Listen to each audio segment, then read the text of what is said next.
Good day and welcome to Electra Battery Materials' first live investor call. We are glad that you can join us today. My name is Christina Lally and I'm the Head of Investor Relations with Electra Battery Materials. Joining me on the call today is our President and CEO, Trent Mell, our Chief Financial Officer, Ryan Snyder, our Vice President, Project Development, Mark Treviso, VP Commercial, Michael Insulin, and our Vice President, Corporate Affairs, Mr. Regan Watts. We're glad to be presenting our new vision and our future direction. We welcome all questions at the end of this call. Please feel free to submit questions through the chat box, and we will be glad to answer. So off to Trent as we get started. All right, thanks, Christina, and good morning, everybody. So I'd ask maybe management will put their cameras off here. I'm going to share my screen for a moment. Bear with me here while I transition over. Here we go. I'll go to full screen. And now we can get started in earnest. So thanks, everybody. And yeah, it's a big day for us. I hope you like the new logo. A bit of time and thought going into a new name and a new brand. This company is now just about 5 years old, 4.5 years old, I guess. And when we started on our journey, that hasn't changed. It's been about providing a supply of battery materials to North America, critical minerals, a growing supply chain. What has changed, though, is the pace of the market. North America has often been typically been viewed as the laggard in EV adoptions. And then Europe all of a sudden had a gangbuster year. COVID notwithstanding, total passenger sales were down, EV sales ballooned despite lockdown. And what we're seeing in North America is the beginnings of a similar trend. Sales up 130 or so % year over year. To be sure, we're still lagging China, Europe in EV adoption rates, but it's picking up fast, as you're going to see. And so in conjunction with our efforts initially to reactivate an existing refinery, chemical refinery in Canada, our prospective clients were telling us they needed more. And specifically that cobalt was a good start, but we need nickel and we need precursor. These are the difficult elements as you start investing in electric vehicles here in the country and looking up to your cell plant. That chemical piece is tough. And so where Electra fits, it's a broader mandate. And we've been working at this for months behind the scenes. We've got 20 or so non-disclosure agreements already in place. And I'd like you to picture Electra, if you will, as being that bridge. And it's the bridge between the very rich mineral endowment that we have in North America and the long mining history and the EV plants that are getting ready to set themselves up here on the continent. It's nonsensical to all of us to think that we need to mine the minerals here, ship them to Asia for upgrading, for chemical processing, and then to be shipping cathode material back on the continent. And yet that's where we are, because you can't build PCAM, precursor material, without access to the raw materials, notably cobalt and nickel. And increasingly, in an ESG-friendly world, the recycling content becomes more and more important. And so that's where we are as a company. Of course, there's going to be some forward-looking statements here. I'm going to talk for a bit. I'm going to have Michael Insulin, who's joining us in Luxembourg, our VP Commercial, talk to you a little bit about the backdrop, the commercial context, and then I'll hand it to Mark Treviso, who will talk about the first 3 phases of growth, back to Michael on the last phase, and then I'll wrap it up, and we definitely would welcome your questions thereafter. And so, as I've said, the PCAM, the precursor material, that's that first step. Once you mine and refine your cathode materials, you need to bring together your nickel, your cobalt, and your manganese into precursor material so that it can be included in the cathode product, which then gets in the battery cell. We've got a unique opportunity here. The OEMs, the battery makers, are looking for solutions right now. It's Japan, it's Korea, it's China. But we've got a number of things that we're bringing that I think is going to help us get there faster as a continent. And we've got them listed here. We've got a permitted site. It's a hydromet site. Mark will going to walk you through it a little bit later. It really is a diamond in the rough, and we're only even ourselves starting to realize its potential beyond our immediate cobalt plans. Secondly, we've got production that's just around the corner. We did a big financing this summer. The cobalt plant is underway, and in about 12, 13 months, we'll be commissioning and making our way to cash flow, and that's going to give us the levers, the lab, the personnel, the updated infrastructure, the permits, in order to keep the train going, if you will. Location, people sometimes point out that Trent, it'd be nice if you guys were ocean-born on the East Coast or the West Coast, but my counter to that is if we're looking to build a nickel plant, we're 2 hours away from one of the biggest, richest nickel belts in the world, Sudbury. And so if you look at ESG footprint associated with carbon and transport, we're really well situated, and we're in a great corridor for talent for feed, for raw materials, for contractors and whatnot. And again, I'm stealing Mark's thunder a little bit. We've got all the infrastructure, as many of you know. And look, we're in Canada, and Canada's got one of the cleanest grids in the world. And where we are specifically, we've got a hydroelectric dam that's about 10 kilometers away. We are 100% hydroelectric power. And so we're going to have one of the best carbon footprints on the planet when we start I think we will have the best when it comes to our cobalt plant. We're going to keep that going for our expansions as we go through the next 3 phases. And so here they are, the 3 phases. I mentioned it already. The first one is coming up very fast. Q4 of next year, Mark and the team are going to be commissioning the cobalt plant. The recycling, look, recycling, I want to pause here and just really put an emphasis on this. We've been doing a lot of test work. Mark's got some experience. He'll talk about that in recycling, and he's assembled a great team, both employees and people on the outside. We've stayed quiet on it because we were trying to finance a cobalt plant through the summer. And I guess my view is you got to walk before you run. And now that we've got that cobalt plant financed and construction, all the equipment orders and whatnot underway, it's time for us to show off some of the work we've been doing for 6-8 months. And you're going to hear a little bit more about that today, but more so in a couple of weeks once we finalized our study. But we've got some huge competitive advantages there. And again, we'll come back to that. Nickel a little bit further down the line. So Mark, myself, Michael, we have started discussions with potential nickel feeds and what that could look like. This is still a few years away, so that's going to start to articulate itself over the course of next year. We're doing a market study now. We've got, again, some NDAs, as I mentioned earlier, and the same thing with PCAM, and Michael will speak to that at the end. PCAM being firms that are already making precursor in other countries coming in partnership with us. You know, we're refiners, and I think we can do very well on steps 1, 2, and 3. I think to get there faster, a partnership is probably the logical way to bring it all together under PCAM. And all that, as I've already mentioned, under what I say is going to be peer leading ESG metrics. And so here's the before and the after. On the left-hand side, first cobalt today, how people have known us as a company that's going to be sourcing cobalt. Initially third party, ultimately we've got our asset in Idaho, but the bigger vision here about bringing in recycling faster than people realize. And then on the heels of that, nickel and PCAM. And we're already being approached with the team that we've got, the flow sheet we've developed, some process knowledge. What does expansion look like beyond your footprint? That's probably for another day. But when you sum it all up, what it means is First Cobalt is no longer a cobalt company. We're a raw materials processor. We're a chemicals company. And you can see in the bottom there, it's not just cobalt, it's nickel, lithium, copper, graphite, and then ultimately precursor material. And so lithium, copper, and graphite specifically are pointing to the recycling test work we're doing and what we expect to be recovering once we've got that piece up and running. So I think at this point, I'm going to hand it over to you, Michael, and you can maybe take the next few slides. Thank you very much, Trenton. Excuse me. Thanks everyone as well for joining the call. I see a lot of pop-ups here. People are still joining. As Trent said, we're in a very unique position here. Essentially, what we're proposing and what we will be working the next 5 years towards is to, as Electra Battery Materials, cover the lithium-ion battery supply chain from primary extraction through to PCAM, and that includes recycling and refining. If you look at the environment in North America today, there's a lot of noise, of course, around the electric vehicle assembly plants. A lot of cell makers have made announcements and are constructing cell plants. And in quite a few of these cell plants, you will also have cathode active material manufacturing integrated.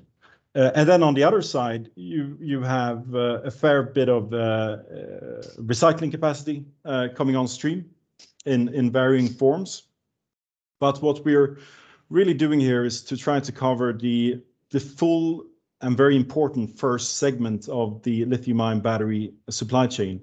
And as Trent pointed out earlier, if we don't do this, you still have to ship this material via Asia for refining and for precursor making before it returns to North America to be put into cells. So we're essentially cutting the journey here to provide the industry with a localized, greener, shorter travel distance, shorter supply chain solution to the lithium-ion battery industry.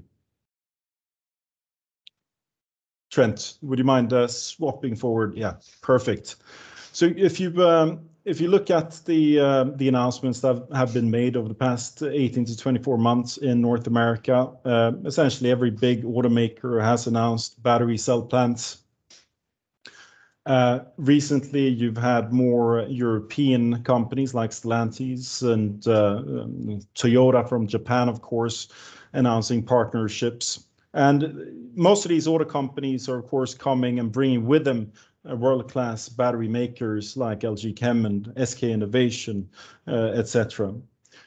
Where we're located perfectly here at the intersect between the raw materials of North America and the future and current cell making of America. And you have this perfect logistical corridor going from Detroit and south, perfect, great rail networks that can run all the way up to our site. Next slide, please.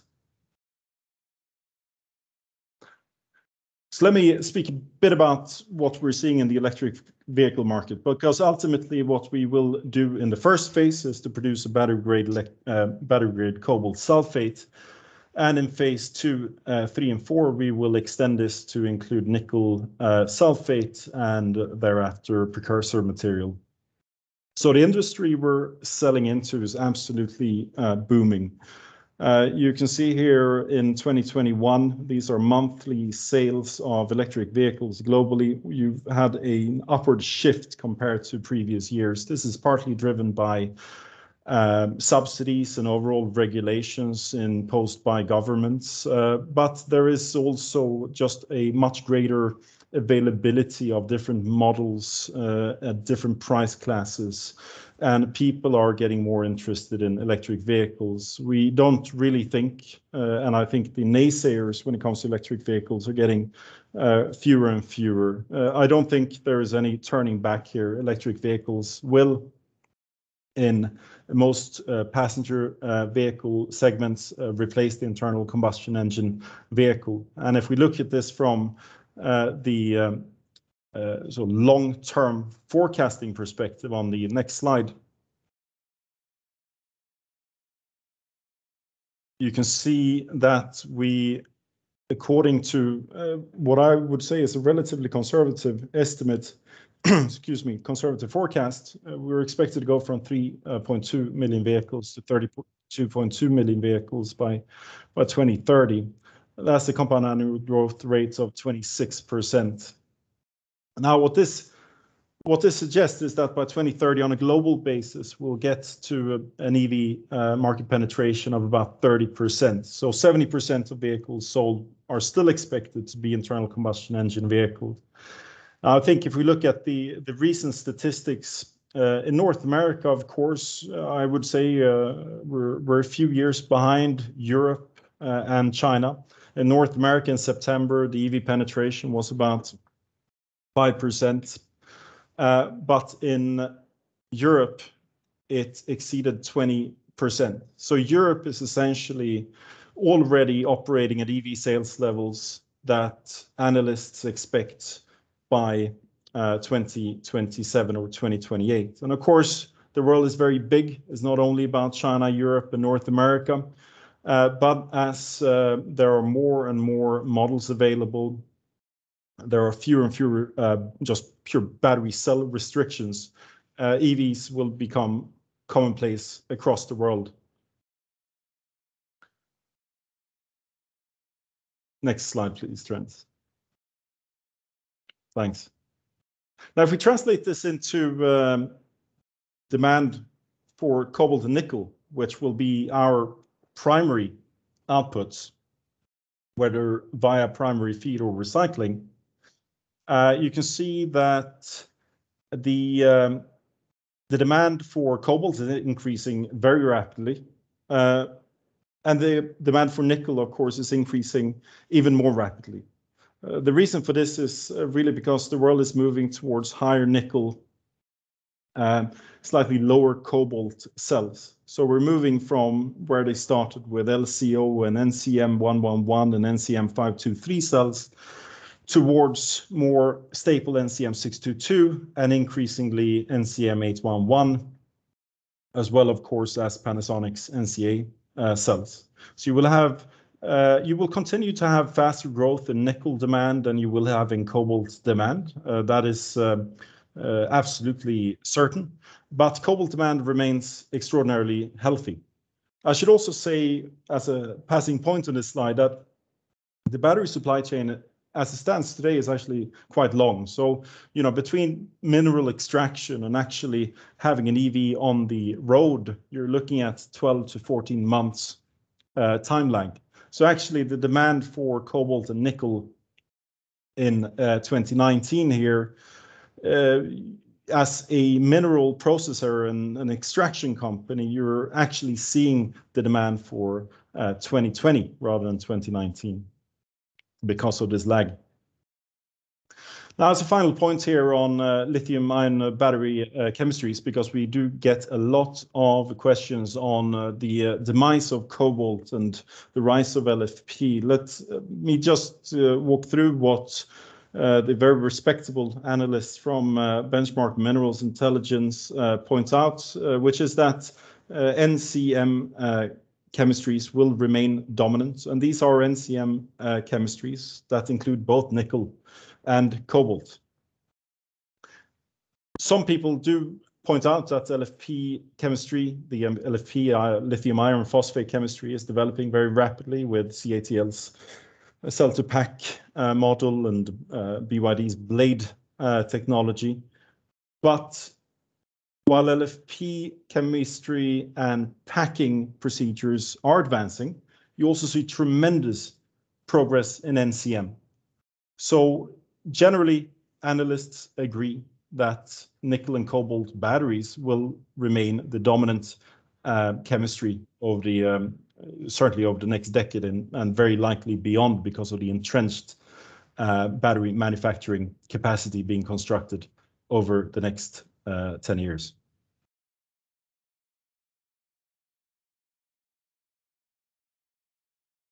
All right, with that, I guess I'll step back in here for a moment. So look, I'm going to hand it over to Mark. And as I put this up here, it occurs to me that this should probably be plural strategic assets, because we talk often about the refinery complex or this battery materials park that we're moving towards, but it's equally people. And Mark, I hope you can, as we lift the hood here a little bit on the refinery, talk about your background and your team. And it's also the process. We've been working on this for a couple of years now. Hydrometallurgy is an exact science, and we've got a world-class team, internal and external, to Electra, that's been working away. So Mark will give us a quick overview of the complex, and then he'll walk us through as well the first 3 steps of our growth phases. Over to you, Mark. Very good. Thank you, Trent, and thank you everyone for joining. Yeah, there's a picture of our existing refinery footprint there. We've got about a 35,000 square foot facility, which we plan to double in size. We're looking at building a brand new SX facility. It's going to be roughly 40,000 square feet. It's going to be just to the right of your screen there, located near to the main facility. It's got the nice thing walking into this project last year is the existing plant has got a lot of infrastructure that we're building off of. It was a hydromet facility operated a few years ago as extraction facility for tailings material. So a lot of the leaching vessels are there that we're going to be reusing. A lot of the thickeners are there that we're going to be reusing. The reagents, key in our process are, liquid SO2 and sulfuric acid. All of these handling systems are existing. So we're building off of that, and we've got a good foundation to go with. Next slide, please. Just a bit about battery grade cobalt sulfate. Most of the heavy lifting in this area has been done in China. You can see by the chart that a lot of the existing capacity is within China, and I think both Trent and Michael touched on the ability of having some of that capacity now located in North America, where, by the way, we have lots of cobalt and we do have lots of nickel, and we'll get into that part of it shortly. But specifically on the cobalt, we're permitting for a 5,000 ton a year facility of cobalt contained in cobalt sulfate. We certainly have the ability. We've built in the ability to increase that if need be, and go beyond the 5,000. We'd like to see our plant as well. Number one, it's going to be the first cobalt sulfate plant in North America, and we'd like to see our plant grow with the North American market and service the main electric vehicle distributors for vehicles. And we've been having great discussions on that. And I think that this is something that we can certainly capitalize on the market and our ability to get into production by next year. The product that for the most part is coming from overseas. Next slide. And a bit about recycling. This is something that's a little bit near and dear to my heart. I run the Sudbury Glencore smelter. It was called Falconbridge at the time, many years ago, and roughly 20 to 25% of our feeds at that time into the smelter were feeds that were coming from either secondaries or recycling various metallics like nickel and cobalt. In this particular example here, you can see that the top of the chart refers to how the battery gets into transport and then dismantled with the separation of the black mass material, going through crushing and sieving and basically either a hydro metallurgical process or a pyrometallurgical process. Of course, we'll have the hydrometallurgical process, and what we've been doing on a bench scale right now is testing our hydrometallurgical recycling process. We're looking to recover not only nickel and cobalt, but we're also looking to recover lithium and graphite and copper. That's a significant advantage in a hydromet facility over a pyromet, where they would typically target maybe one or two of the main elements, like a nickel and like cobalt. This allows us to transfer some of the value, a higher value back to our customers, and also enhances the support of a reduction of carbon footprint, because you're not having to remine the lithium, you're not having to remine the graphite. We're recycling those metals as well. As I mentioned, we're doing benchtop testing. We plan to do a full-scale plant test in the new year. We've also doing finishing off a scoping study, which has got details on material takeoffs for all the parts of the plant that we're going to reutilize for recycling black mass. Next slide. And we've touched on we've got the resources here in North America, and specifically on the nickel side. Lots of operations not very far from our plant. Two big nickel smelters and then the refinery here in Sudbury. We've also got the refinery out in Voisey's Bay. There's a lot of opportunity to integrate that and to make a nickel sulfate product at our plant. The interest is there to move this forward. There's lots of, as Trent mentioned, there's a lot of agreements being signed that we're in discussions with nickel suppliers, and we look forward to being North America's first nickel sulfate producer, as well as its first cobalt sulfate producer.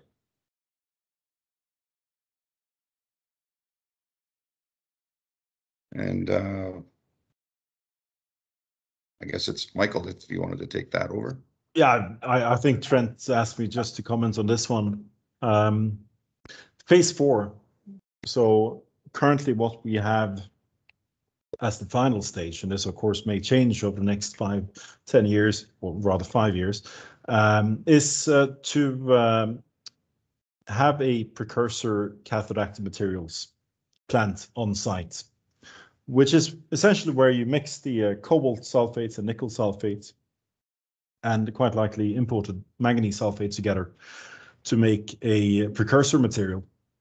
Now, the reason why we are going down this route is really that we are taking the example of best practice elsewhere. What we've seen in Europe, where I'm located, and in China over the past decade is really the development of battery materials parks that produce sulfates, PCAM, and do recycling.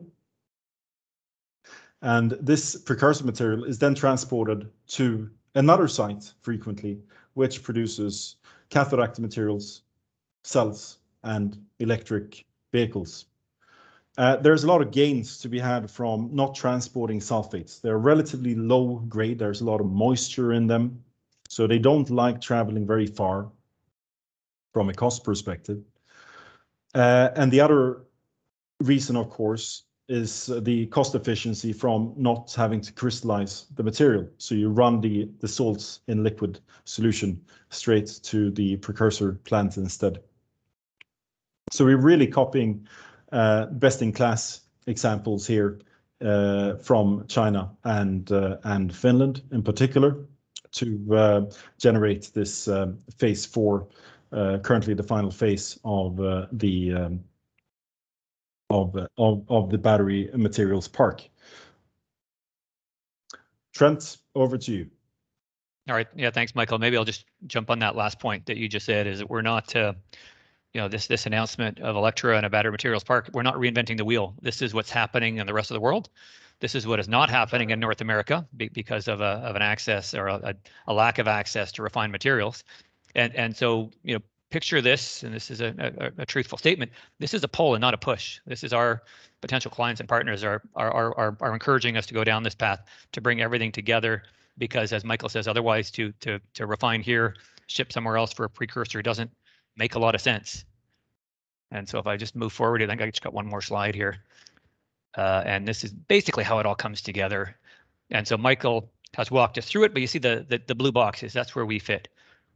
Getting the cobalt feed, getting the nickel feed, importing the manganese, and then it goes through our industrial complex, and then it goes through a PCAM plant, as we indicated. We think the precursor is most likely something best done in the form of a JV, and Michael has started some early conversations on that.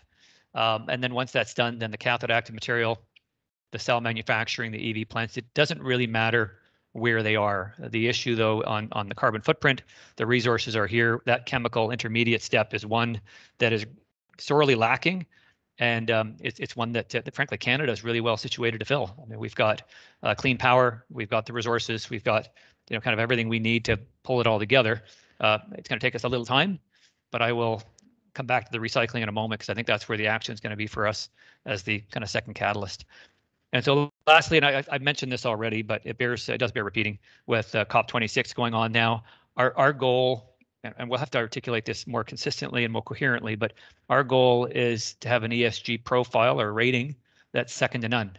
A net zero plant or business for us is definitely within reach, because we've got low emissions to start with as a hydrometallurgical plant with a hydroelectric dam nearby.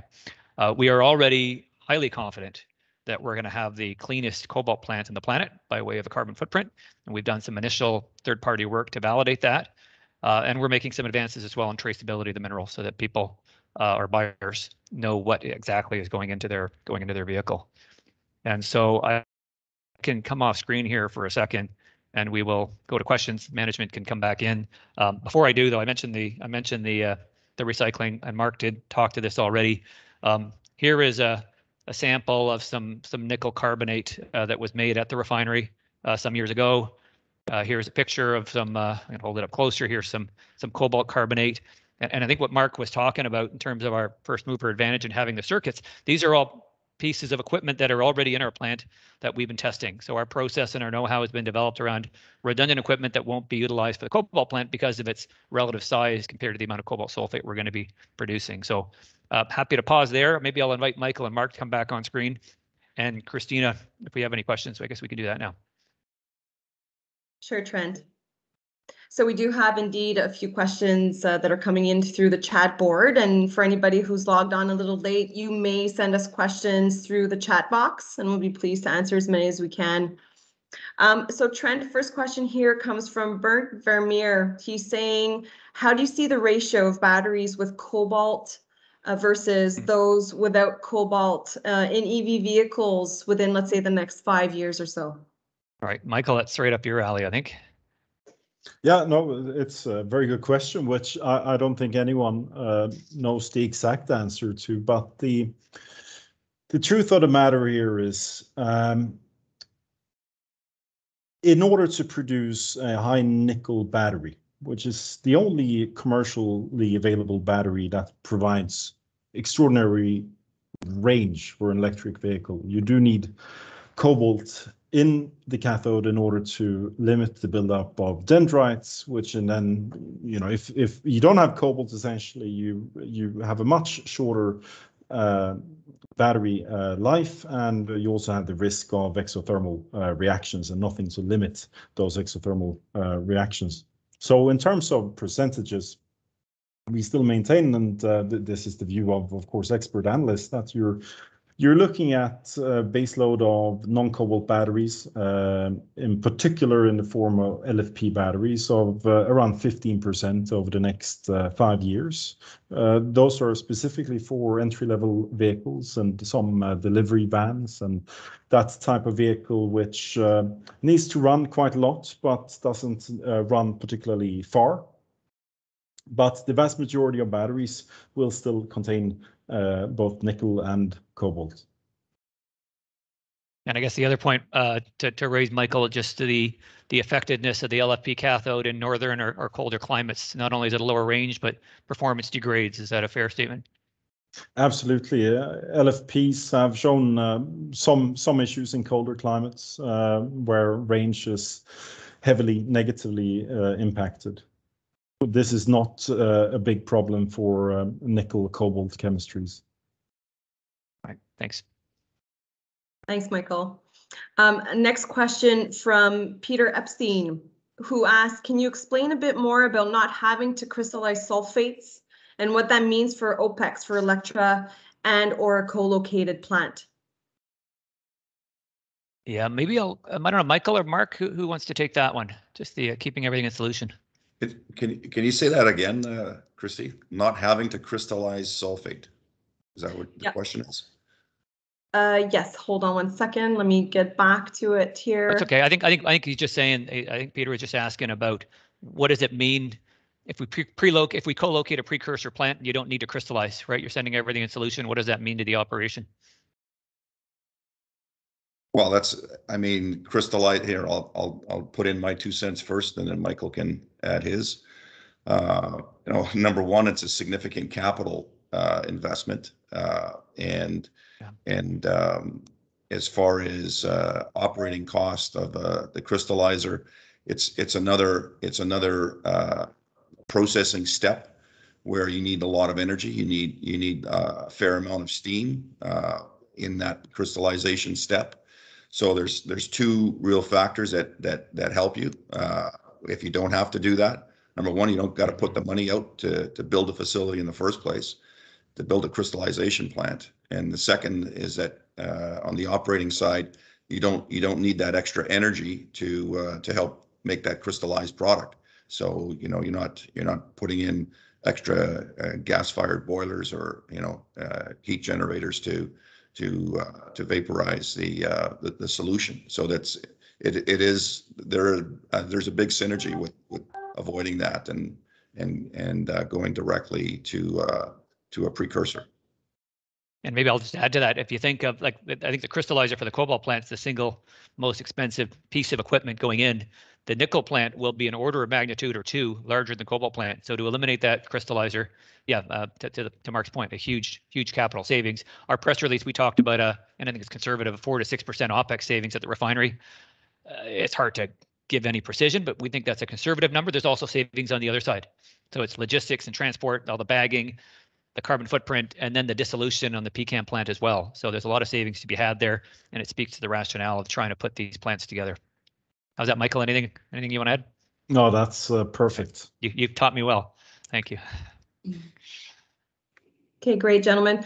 A question coming in from several people at this point. We've, of course, with our AGM that's scheduled for December 2nd in our circular, we have mentioned the possibility of a share consolidation. Trent, or perhaps Ryan, if he's close by, can you speak to that, please? Sure, Ryan, if you want to jump in, go for it. Sure, hopefully you guys can hear me okay. Yes, there is some commentary around a share consolidation in our AGM materials, as there was a year ago. And I think it's something that is on our plate at the right time. We do really see, as this company grows and scales up, a lot of interest in the US market, a lot of interest from US institutional investors, but that need you to be listed in the US on one of the major exchanges, and that want your share price to be a little bit higher. So it is something that's under consideration to clean up the share structure. It would only be done in connection with the right catalyst. We have a lot of advisors that are looking at this to make sure it's not done on an ad hoc basis and it's well thought out.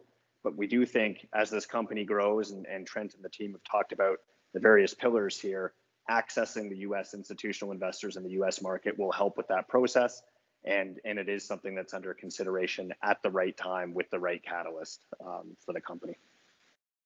And maybe I'll just add to that. You know, I, as a shareholder myself, 4 million shares and a bunch of units and option grant. I'm not sure my holdings are, but I am a shareholder, and it's at a quantum that's meaningful to me. So, like you, I don't want to do anything rash, and I don't want to do anything that would hurt the price. So we've looked at 3 dozen share rollbacks.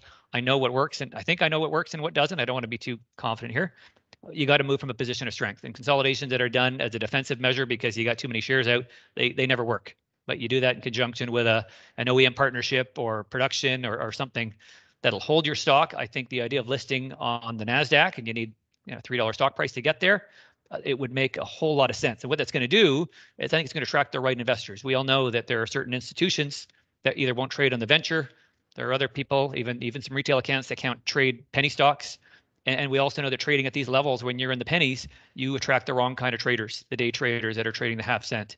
And that's not a healthy way to build a company, to build a world-class company that's going to need to raise capital down the line. So we want to grow up as a company, but we got to find the right launch pad, and that's why we've been talking about it a year now, and we haven't moved. We'll do it when we think it makes sense. And please rest assured, we're looking after your interests and thinking that through. Thanks, Trent. You touched briefly, you mentioned the word OEM. So a question as it's coming up quite a bit also is if we can just give some light on ongoing conversations that we're having with either OEM or automaker potential clients. Yeah, I'll probably deflect that over to Michael. Probably not much we can say given that we're under NDA, but we've got a lot of NDAs. Michael previously traveled the world marketing Cobalt with his previous employer, so he's brought with him quite a network, and that's how he's spending most of his time. But Michael, anything you can share with our investors? I think we've had an exciting past six months, and the next 6 months I think are going to get even more exciting.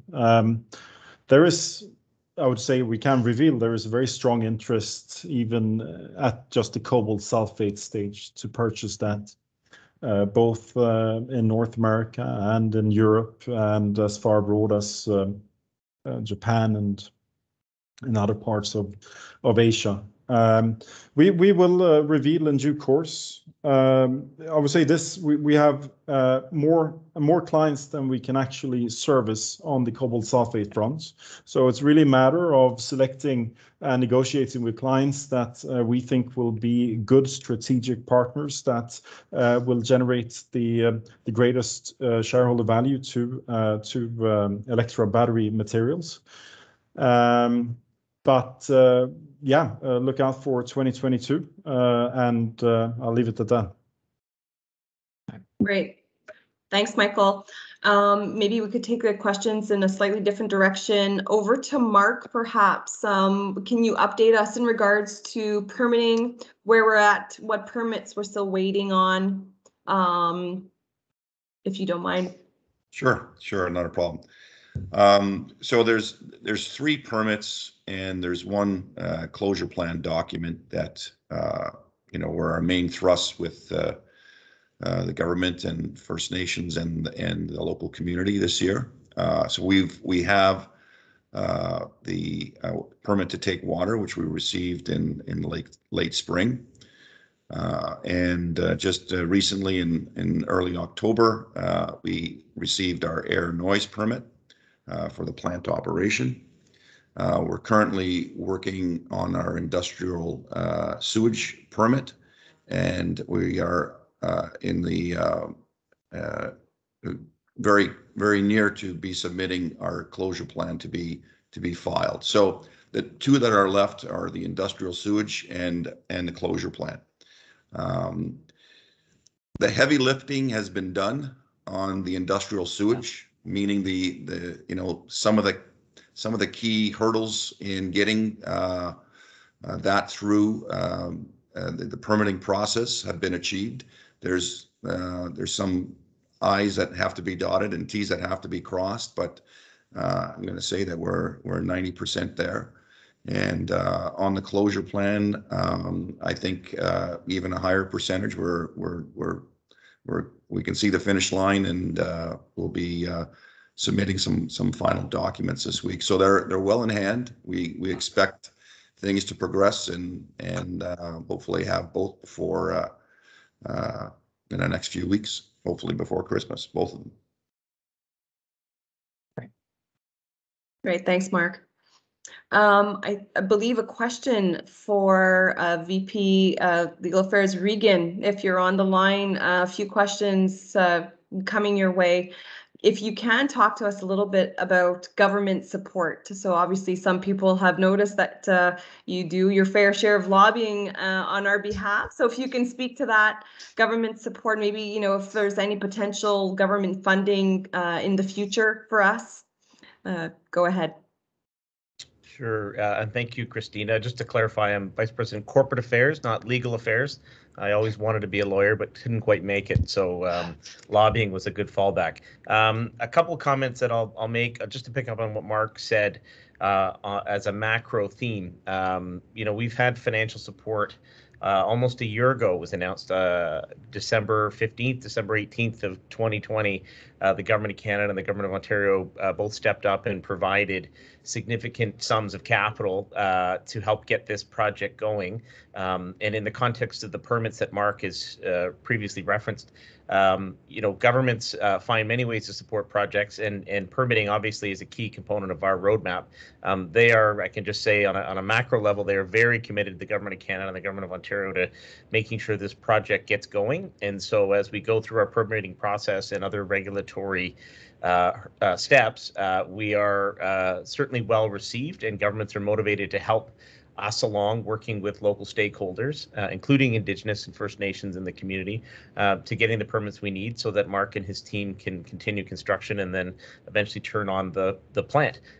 With respect to government interest, more funding, etc., I will say a couple of things. First, as I said, governments are very motivated to support us. They've de-risked this project from their perspective by providing their financial support, both in terms of a grant and a zero-interest repayable loan, which has a long repayment term, calendar term. The other ways that governments are supporting companies like ours is, for example, the Government of Canada has a net zero accelerator fund, which is a carve out of the Government of Canada Strategic Innovation Fund, which is available for companies like Electra, as well as others who are looking to locate technologies and manufacturing capacity in Canada, taking advantage of our abundant natural resources to support the growing EV market and ancillary markets. And so while we're not pursuing a specific project at the moment through that fund, I can say that with our strategic positioning and the discussions that Michael and Trent are having with partners, and the strength of the project that Mark and his team are delivering, there's lots of opportunity for Electra, who have been previously successful in partnering with government on the restart of the refinery. There's lots of opportunities for us to go and receive additional funding should a project be scoped and defined, because our company's mission is very much aligned in the public interest, and governments have signaled following COP26, as well as before that, especially the Government of Canada, led by the current Prime Minister, but also the Government of Ontario, that they're committed to bringing net zero technology and investment to Canada. The macro trend is there, and so like governments do, they're looking to provide support that helps get capital across a hurdle rate, so that investors can have confidence that both the market is there, the capacities in Canada to deliver the project and to create the jobs and economic benefits for employees, local community stakeholders, Indigenous groups over the long term. And so that's a long way of saying we don't have a specific project at the moment, but through the Strategic Innovation Fund, for example, or in Ontario with the historic funding that was announced by Premier Ford, the Invest Ontario Fund, there's lots of opportunities as we continue to build out our battery park initiative that Trent and others have talked about, for us to find public sector support in the forms of grants, repayable loans at zero interest rates, as well as tax measures that help lower our corporate tax rate. Thank you, Regan. We do have perhaps time for one or two last questions. We have a question from Hassim Altani, who asks about, curious about the margins within black mass recycling compared to selling regular cobalt feedstock or cobalt sulfate. I know you won't say much, Mark, but go ahead. I think I'll put it this way. In black mass, you have 5 or 6 metals that you could potentially recycle.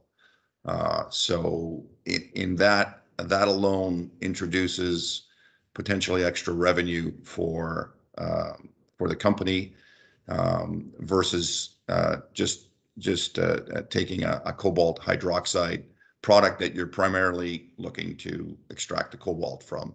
And there's minor amounts of other elements in there, like nickel and copper, but nothing as compared to what the concentrations are in black mass. So black mass just offers you, more potential. There's more potential metal value per ton in some of these black mass products, and hence the margins are going to reflect that.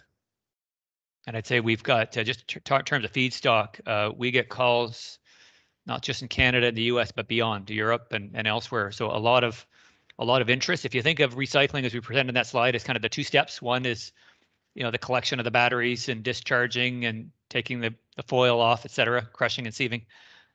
It's that next step, right? The refining piece is not easy. One, it's a process that you've got to figure out. But you're talking today about high margin, because it's consumer electronics with high cobalt, high margin tonnage, but low tonnage. And so to build a $200 million plant on today's North American availability of black mass it's a steep hill to climb. And as Mark likes to point out, we've already got that, right? So the incremental capital, as you'll see, for us to get into the black mass market and to make our mark and to grow with the market, we've got an easier hill to climb.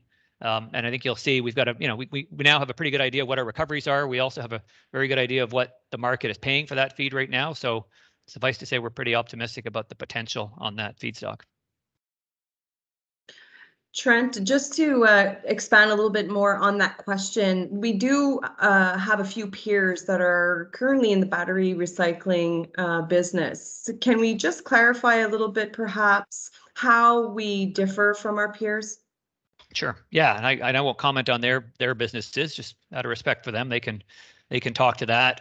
There's certainly some good valuations and a ton of interest in recycling. And it's not just in the investor market, right? It's not just the valuation of the recycle companies. I mean, it's real and it's tangible. When Mark and I talk to automakers and the battery makers, there's a lot of interest around the recycle. And Mark, or rather Michael, you can explain why that is, maybe in the cell plant and the amount of raw materials. But I think the differentiators, I'll go there first, for us is that the plant is built, right? So the hurdle rate for us to make an investment, as you'll see, we'll share some of that in weeks or less. Hurdle rate's pretty low for us because a lot of the capital has already been spent. Power lines, water, of course, the permits more than anything, the team, the lab, it's all there. But the permits that we have, the footprint that we've got, et cetera, I think we've touched upon that. But Michael, maybe you could talk a little bit about the dialogue, the cell manufacturers. Yeah, sure. I think the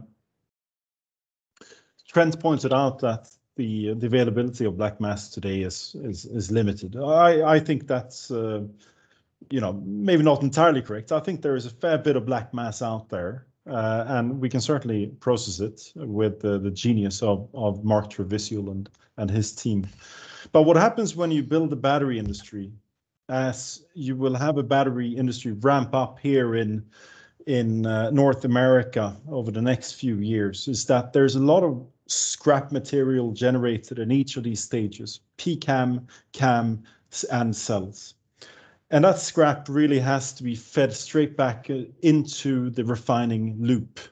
And that's where a hub like ours will come in tremendously handy, because there will be a lot more material available very, very soon. And to pick up on that, as you'll see in our study, we come up with it. Mark's looking at a two-step restart. Our demonstration plant next year is going to leverage existing circuits. And so I showed these earlier, the nickel and cobalt carbonate. This could be the early product, right? I think, Mark, if you can perfect the leach and the SX, recycling it ultimately into a usable product for consumption within the battery chain would be part of a phase 2 investment. Thanks, gentlemen. Perhaps one last question: where battery chemistries or technologies are concerned, Michael, I suppose you can speak to this briefly about competing battery technologies. So obviously we speak about the lithium-ion battery, but how do we feel about the solid-state batteries and how competing technologies could have an impact on our North American supply chain? Yeah, in terms of solid-state batteries, I mean, we're not a high-tech company, right? There's a lot of companies researching new batteries all the time, but I would say two things. In terms of solid-state batteries, they've existed for quite a long time already. They serve smaller applications, medical applications, etc. And in all cases that I've ever seen, they use NCM cathode. So the cathode doesn't change particularly much. The two biggest sort of advancements you will see in lithium-ion batteries over the next 5 to 10 years is solid state. Doesn't impact the cathode as far as we can see today. And the other one is the direct plating of the anode, which impacts the anode, not the cathode. So we still think, despite these technological advancements, you will still have NCM as the dominant chemistry out there. The other thing I would say is that even if there is this miraculous battery that was invented yesterday, it takes a very long time to get this battery onto a commercial level. What you're seeing today is you're seeing the battery supply chain is centralizing around the NCM chemistry. It is sort of becoming entrenched like petrol became entrenched in the early 20th century when it came to cars. So we will still have a very, very, very strong baseload of nickel and cobalt demand into the lithium-ion battery chemistry for decades to come. Thanks, Mark. Michael, sorry. And maybe one last question before we head off. We're approaching the 1 hour mark here. Trent, maybe you can give an update on our Idaho project and the drilling that's ongoing there. Yeah, it's not unloved. We don't talk about it much because we've got so much going on at the refinery, and we're spending, if I average out the capex, we're spending about 1.3 million Canadian a week on getting that project up and running, and execution being key. Most of us are focused on that. But Idaho, like I've got I won't call it a soft spot because here, but I've got a keen interest in Idaho because it's one of the only places in the world where you can get a primary cobalt feed. And there's different types of geology and associated minerals. Ours is different from the old Blackbird mine, for instance, and our neighbors to the north. But it's a resource that is going to continue to grow. It can provide a captive source of feed for our refiner in the future, or it could be a value creating opportunity for our shareholders as we grow out. So we've got a lot of optionality there. I would say, you know, the way we're trading today at maybe 3 times next year's EBITDA, our 23 EBITDA, there's a lot of potential for us to re-rate. We don't get credit for Idaho, but you know, after what was a tough market for a couple of years, Cobalt is on fire. We're up at, I think, $28 on the metal and 31 on sulfate on a per pound basis, and we're drilling again. Now, assay labs are backed up because resources are hot again, so it may not be January before we have assays, but I will say early indications in the first few holes, it's encouraging. And a reminder, that's a copper and cobalt play. So it's not just a cobalt. I would say order of magnitude, maybe 40% of the revenue would be on the copper side. And we're seeing some really nice intercepts. So there's not a doubt in my mind we're going to continue to grow that. It's just a question of whether the market will give us credit and how it fits into the portfolio. Okay, great. So we are approaching noon. I think on behalf of the entire team, we'd like to say thank you for those that have joined us today. We hope that we were able to answer most of your questions. Of course, if there are further questions, you are more than welcome to reach out to us. Again, as the head of IR, you can reach out to me directly at clally@electrabmc.com. And the team, of course, is always available to you. And we didn't actually highlight, I mean, Christina is a new member of our team, joins us from the graphite industry. So, you know, in front of our stakeholders, welcome. She's been a great addition, and I'm sure you'll see and hear more from her. And a question I got this morning by email from a couple of folks is on the ticker. So yes, we will ultimately change our ticker, not anytime soon. The name change has to go through shareholder vote. I don't anticipate any problems, I hope. And so as that comes closer, we'll roll that out to the market so that everybody knows where to find us. And same with our website. So thank you, everybody. Really wonderful to have all your time and your attention. Welcome your questions. Hope you'll follow. This wasn't an overnight decision. We've been working at this months in the background. It's nice to finally get it out to market. And what I will say on phases 2, 3, and 4, stay tuned. We got a lot more news to come in the months and quarters ahead. Thank you. Goodbye. Bye, everybody.